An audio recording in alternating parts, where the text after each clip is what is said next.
آیا مونږ به د ټیک ټاک فحاشي څنګه ختموو؟ مونږ له څه کول پکار دي؟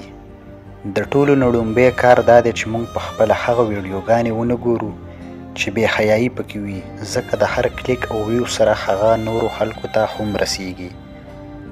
هر کله چې بې حیایي یا فحاشي ویډیو ووینو باید چې ریپورټ ورکړو تر څو ټیک ټاک اداره یې ختم کړي. خپل ورور، خور، ماشومان او ملګري پوهول چې دا ډول شیان د ایمان، عزت او اخلاقو لپاره زیان لري.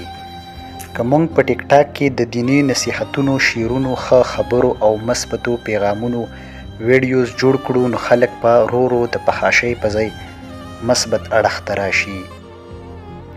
کله چې ځوانانو ته ښکاره وښایو چې د فحاشۍ خپرول بېعزتي ده او خلک پرې بد ګڼي نو ډېر کسان به پرېږدي. که حکومت سخت قوانین جوړ کړي او د فحاشۍ خپرونکي جرمانه کړي نو دا به تر ټولو قوي اثر ولري.